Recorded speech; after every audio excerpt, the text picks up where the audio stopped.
휴식이라는 단어를 들으면 마음 한구석이 무겁게 가라앉지 않으신가요? 주변에서 조금 쉬어가며 일하라는 조언을 건넬 때마다 고마움보다는 오히려 조급함과 답답함이 먼저 밀려오곤 합니다. 쉬고 싶지 않아서 쉼없이 달리는 사람은 어디에도 없으니까요.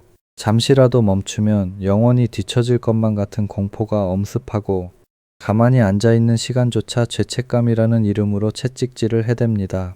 새벽 5시에 차가운 공기를 가르며 억지로 몸을 일으키는 이유도, 출근길 지하철에서 졸음을 참으며 자기계발 영상을 보는 이유도 결국은 낙오되지 않아야 한다는 강박이 만들어낸 생존 본능입니다. 퇴근 후 녹초가 된 몸으로 온라인 강의 결제 버튼을 누르고 침대에 누워서도 내일의 할 일을 검색하며 스마트폰을 놓지 못하는 삶. 이런 치열함은 50대와 60대 부모님 세대에게도 익숙한 풍경입니다. 가족의 생계와 자녀의 미래 그리고 불안한 노후를 위해 평생을 바쳤지만 정작 정년이라는 결승선에 도착했을 때 남는 것은 무엇일까요? 자신이 진정으로 무엇을 원하는지조차 잊어버린 채 텅 빈 거실에서 공허한 눈빛으로 벽을 바라보는 허무함 뿐일지도 모릅니다. 그런데 여기서 우리는 아주 근본적이고 통찰적인 질문을 던져야 합니다. 누구보다 성실하게 사는데 왜 우리의 삶은 갈수록 비참해지는 걸까요? 오늘 저는 심리학적 관점에서 아주 불편하지만 꼭 필요한 진실을 전하려 합니다. 당신이 지금 한계에 다다른 이유는 결코 의지가 부족해서가 아닙니다.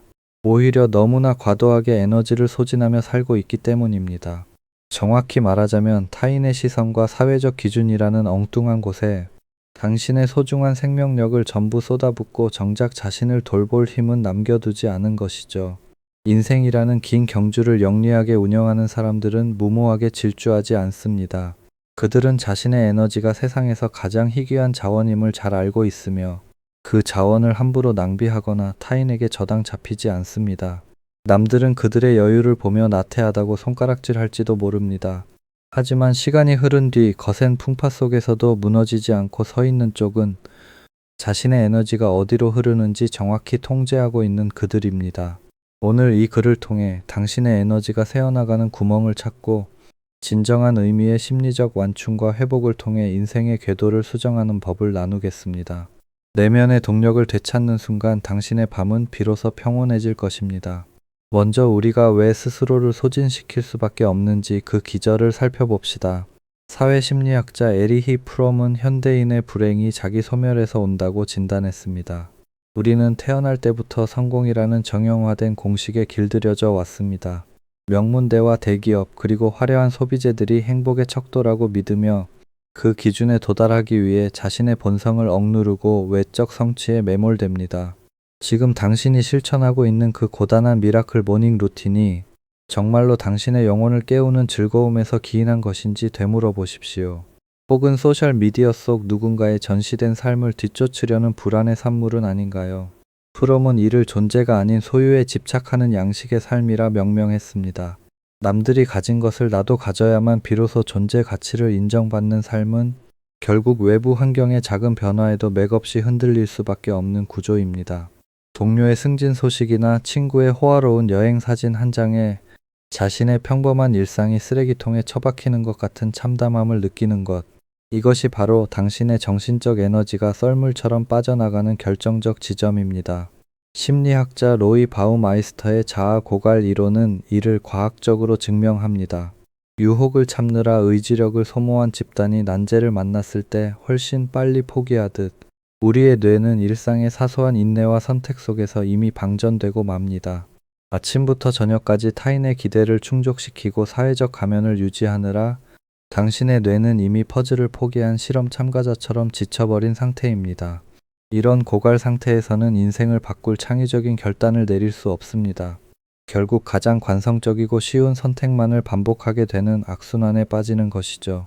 열심히 살수록 오히려 인생이 제자리를 맴도는 역설은 여기서 시작됩니다. 흥미로운 점은 세계 최고의 바이올리니스트들조차 무작정 연습량을 늘리지 않았다는 사실입니다. 엘리트 연주자들은 하루에 단 4시간의 고도의 집중력을 발휘했을 뿐이며 나머지 시간은 충분한 수면과 질 높은 휴식으로 뇌를 복구했습니다. 그들은 양적인 투입보다 질적인 몰입과 회복의 균형이 성취를 결정한다는 것을 알았습니다. 우리 뇌의 주의력 체계는 의도적 집중과 자연스러운 매혹으로 나뉩니다. 많은 이들이 휴식이라 착각하는 유튜브 시청은 사실 의도적 집중력을 갉아먹는 노동입니다. 진정한 회복은 뇌가 아무런 목적 없이 무언가에 매료될 때 일어납니다. 창밖에 구름이 흘러가는 모양이나 길가에 핀 작은 풀꽃의 흔들림을 관찰하는 것, 이런 비생산적으로 보이는 순간들이야말로 뇌의 충전 모드를 활성화합니다. 가만히 있는 시간을 견디지 못하는 것은 당신이 그만큼 과부하 상태라는 경고입니다. 멍하게 보내는 시간은 인생의 낭비가 아니라 다음 도약을 위한 필수적인 매몰 비용입니다. 이제 이렇게 비축한 에너지를 어디로 집중시킬 것인지 고민해야 할 때입니다. 긍정 심리학의 대부 칙센트미하이는 인간의 행복이 몰입의 순간의 절정에 달한다고 말합니다. 몰입은 외부의 강요나 보상이 아닌 순수한 내적 동기에서만 피어납니다. 타인의 잣대를 걷어내고 당신만의 호기심과 즐거움을 따라갈 때 비로소 가능해집니다. 몰입은 결코 거창한 목표를 달성하는 과정에서만 나타나는 것이 아닙니다. 정성껏 차린 식사 한 끼나 짧은 일기 쓰기 같은 소박한 행위에서도 시작될 수 있습니다. 자신의 에너지를 지키고 활용하는 사람들에게는 세 가지 공통된 습관이 있습니다. 첫째로 기상 직후 15분 동안은 외부 세계와의 연결을 차단하고 내면의 소리에 집중합니다. 둘째로 일주일 중 하루는 의무감에서 완전히 해방된 절대적 휴식일을 사수합니다. 셋째로 당신의 에너지를 좀먹는 감정의 도둑들을 과감하게 정리하는 결단력을 갖습니다. 불필요한 단체 대화방의 소음과 의미 없는 비교를 멈추고 그 자리에 작은 흥미를 채우십시오. 이 작은 변화만으로도 당신의 아침은 이전과는 전혀 다른 생동감을 띠게 될 것입니다. 철학자 니체는 자신의 운명을 긍정하고 사랑하라는 아모르 파티를 강조했습니다. 세상의 속도에 발맞추기 위해 당신의 고유한 리듬을 희생하지 마십시오. 지금 이 순간 당신이 느끼는 지독한 피로감은 새로운 시작을 알리는 이정표일 뿐입니다. 잠들기 전 오늘 하루 중 가장 평온했던 순간이 언제였는지 스스로에게 질문을 던져보세요.